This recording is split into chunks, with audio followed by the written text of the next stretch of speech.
Potato-faced actor Mark Ruffalo is demanding MSNBC stop hiring white people. He actually tweeted a petition saying, tell MSNBC, NBC News to stop the white conservative hiring spree. The petition implores, quote, don't promote right-wing hate. How cowardly to cast divergent opinion as hateful. I guess they know their lefty dribble can't compete, so they smear other voices as evil to eliminate actual diversity of ideas. So who are these hateful people that this network is hiring? George Will, Nicole Wallace, oh my gosh, Greta. Yeah, real outright goons. If only Mark had the guts to focus on the violent fascists on his side, the scum who throw urine at young women at protests, who stab police horses, who demand days to celebrate racism. That's your people, Marco. Look, Mark's not that bright, so he masks his insecurities in social justice tantrums. But isn't it time to ask Hollywood to stop hiring white actors like him? Seriously, why doesn't Ruffalo accelerate diversity by rejecting roles and allow people of color to replace him?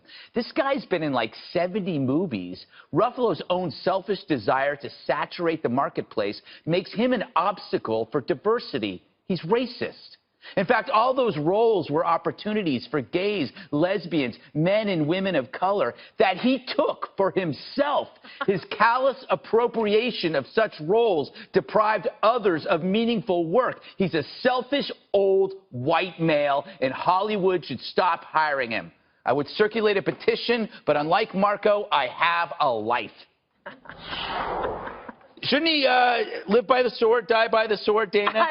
It was a great suggestion. Yes. I actually might be like wearing a hair shirt tonight saying, you know what, Greg Gutfeld's right.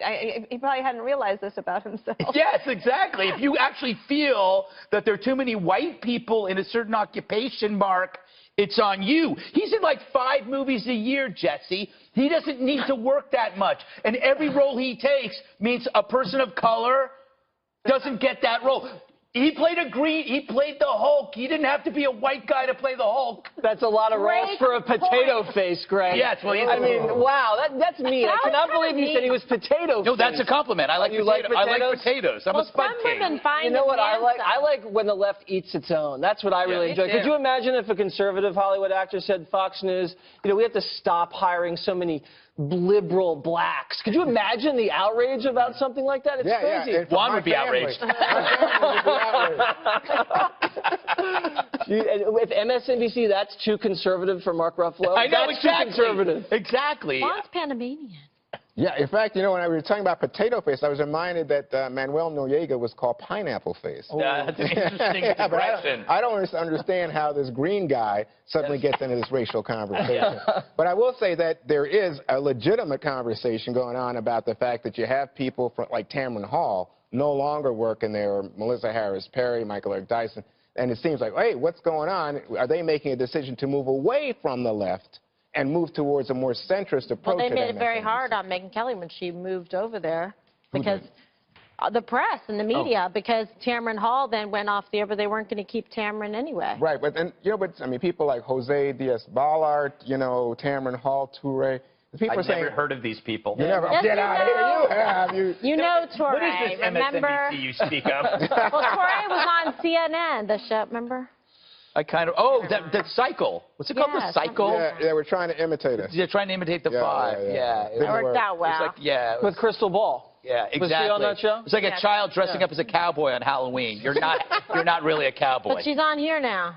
Who? Yeah, Crystal Ball. We like Crystal Ball. But this is an example, Kimberly, of a person who doesn't want any opposing views. He doesn't realize it could make him stronger. Let me tell you something. This is part of it bigger. Get some elevation on this, if you will. Get up on a step ladder or something. Here's the thing. A personal insult. I did not deserve that.